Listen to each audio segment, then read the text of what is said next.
Fala pessoal, tudo bem com vocês? Renato Portaluppi rebate os críticos e revela o que para ele é o motivo do Grêmio ter caído para a segunda divisão. Os efeitos pós-clássico Grenal, pós-vitória tricolor. Chega mais, eu sou o Chico Garcia, inscreva-se no canal e vamos juntos!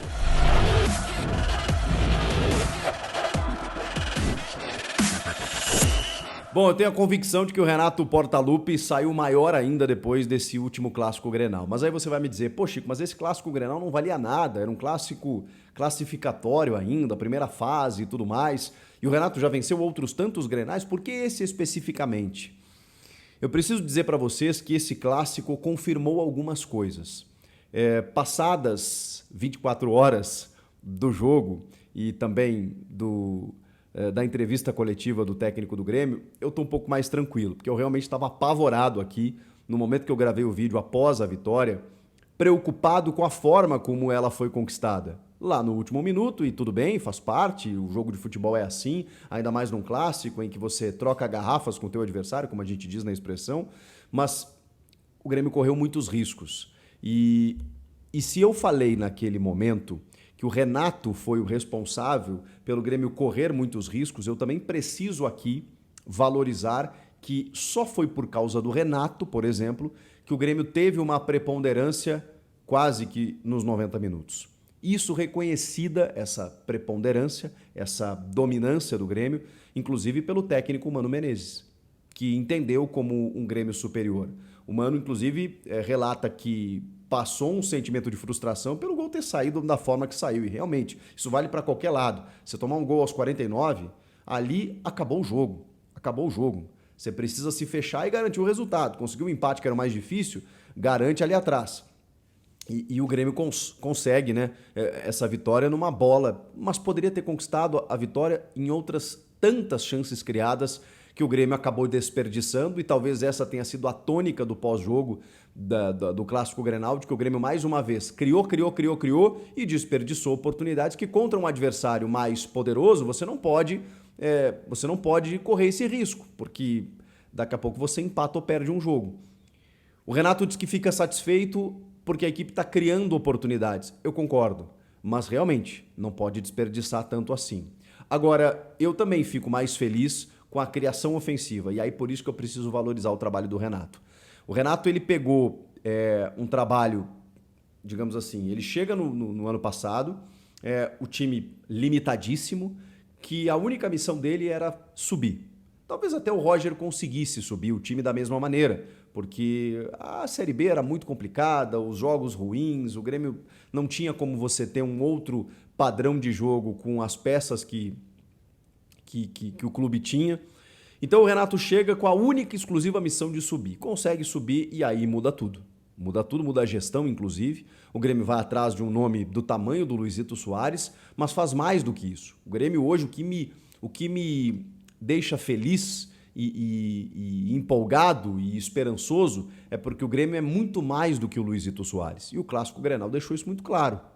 Porque o Luizito é a grande referência, é a cereja do bolo, é o grande jogador, mas você vê que o Grêmio trouxe um Cristaldo que joga demais. Eu fiquei encantado com ele no Grenal, tenho gostado muito dele nos últimos jogos, mas a gente sempre ficava com o parâmetro, né? É o Campinense, é o Novo Hamburgo, é o São Luís. Aos pouquinhos ele foi se soltando e deu para ver que ele é um jogador extremamente diferente, que tem um jeito de construir, de criar, que é muito diferente do que a gente está acostumado a ver, na média, tá? Não estou dizendo que ele é um Messi, não é isso. Estou falando que ele é um jogador muito interessante que o Grêmio encontrou, destaque do Huracan da Argentina na temporada passada. Mas não é só o Cristaldo, é o Carbajo, que pode estar sendo um pouco mais destacado porque fez o gol da vitória, mas quem acompanhou o Grêmio nos últimos jogos sabe que ele é um jogador de extrema qualidade no meio-campo, tanto para desarmar quanto para construir. O PP, eu estou absolutamente encantado com o PP, que era um camisa 10 quando surgiu no Flamengo, que virou um motorzinho do time do Cuiabá no ano passado e que chega no Grêmio, pisa na bola e arma o jogo. O PP é o jogador responsável por dar uma dinâmica no meio-campo do Grêmio que há muito tempo a gente não via, desde a saída do Maicon. E a comparação ela é complicada para o próprio PP, mas ela é válida. Porque desde a saída do Maicon, o Grêmio não conseguiu ter um esteio de meio campo como o PP, que está em todas as partes do campo. E aí, o sistema encontrado pelo Renato com o Vina, Cristaldo e Bitelo, ele é fantástico. A minha preocupação é se esse time consegue sustentar 90 minutos, ou boa parte do jogo. Eu sei que as trocas serão necessárias em algum momento e você cria uma alternativa quando você não tem jogadores com a característica de velocidade, de transição rápida, como o Renato sempre gostou e gosta, por exemplo, em ter com o Ferreira, mas o Ferreira é o único jogador para te dar isso.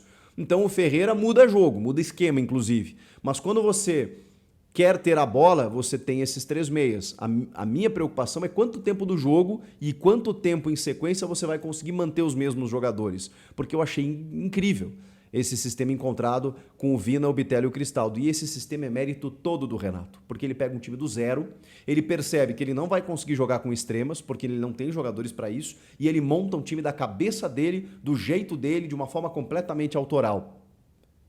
Estou impressionado. É o 3º jogo apenas, mas já num teste bem mais difícil, em que funcionou. Funcionou porque o Grêmio empilha chances de gol, o Grêmio mostra um entrosamento muito mais rápido do que eu imaginava e realmente me parece muito promissor para o que vem pela frente. Bom, o Renato vai para a entrevista, obviamente, muito grande. E aí ele é questionado porque durante a semana, o Renato sempre é muito criticado lá no Rio Grande do Sul, por alguns setores da imprensa, porque ele pede muita folga no Rio, ou às vezes pelo jeito de falar, é um toma lá da cá, mas eu acho bom isso, porque o Renato não fica quieto, ele rebate também, às vezes com alguma injustiça, às vezes com algum excesso, mas também a crítica às vezes tem isso também, às vezes tem injustiça, às vezes tem excesso, então acho que está tudo meio dentro do normal. O Renato está há 5, 6 anos contando tudo, né? Convivendo com a imprensa gaúcha, convivendo com Porto Alegre, então ele também está acostumado com essa relação, assim, né? Com essa situação. E aí, questionado, né, sobre, durante a semana, como eu ia dizer, fizeram uma comparação do time individual entre Grêmio e Inter, esses mano a mano que a gente faz aqui no centro do país também várias vezes, e o Inter venceu em várias enquetes, lá do pessoal do Donos da Bola da Band também, numa diferença até não tão grande, mas ou maior até, agora não lembro, o Sala de Redação da Rádio Gaúcha colocou uma diferença de 11-4, 8-3, uma coisa assim. Porque individualmente, se você analisar jogadores do Inter, eles daqui a pouco vão levar vantagem em relação aos jogadores do Grêmio. Não sei, eu nem fiz esse exercício. Mas é muito diferente de um time, né? O time ele é composto por um sistema e deu para ver que o Grêmio tem um sistema. E o Inter, que tinha, me parece, um time mais pronto, resolveu desmanchar isso para povoar o meio e tentar segurar as ações do Grêmio. O Mano Menezes jogou mais ou menos de acordo com o adversário e não deu certo, tanto que ele teve que fazer as trocas no intervalo. E aí o Renato rebateu, dizendo que não tem mais o que ele possa fazer, que não sei o que as pessoas esperam dele, mas que o que aconteceu é que quando ele saiu, o Grêmio caiu para a 2ª divisão. E alguns débeis mentais, ele usa esse termo, acharam que era por culpa dele. Não é que é culpa do Renato, mas na verdade é fato que quando o Renato sai, o Grêmio fica sem nada, porque ele é um gestor muito mais amplo, né, das coisas do clube, do vestiário e de tudo que envolve as coisas do Grêmio. Então, o Renato, ele tem um jeito muito particular e peculiar de comandar o clube, o time. Quando ele sai, não sobra nada. O Grêmio entrega a chave do vestiário para o Grêmio, lá o Romildo Bolzan Júnior terceiriza o futebol para o Renato contrata, o Renato demite, o Renato escala, o Renato faz o que for. Quando o Renato sai, realmente o Grêmio não soube o que fazer. E ele teve que fazer isso porque, infelizmente, muitas vezes o clube é comandado por pessoas que não entendem de futebol. O Renato já falou sobre isso várias vezes. A gente viu a passagem do Denis Abraão, quão catastrófica ela foi. Agora não. Agora você vê uma gestão, agora você vê um comando, você vê dirigentes muito mais competentes, pelo menos até aqui nesse começo de trabalho. Estou realmente impressionado com a capacidade deles. O Antônio Brum, Paulo Calef, o próprio Alberto Guerra, o presidente, e o Renato fazendo aquilo que ele sabe fazer de melhor. E ele montou um time, montou um sistema e a coisa tem funcionado. Então, realmente estou aqui aplaudindo o Renato, que ficou ainda maior depois dessa vitória. Eu estou empolgado para o que vem pela frente. É só o começo, mas o jeito de jogar do Grêmio me dá boas esperanças. E para você, comenta aqui, inscreva-se no canal e eu volto na próxima. Tchau!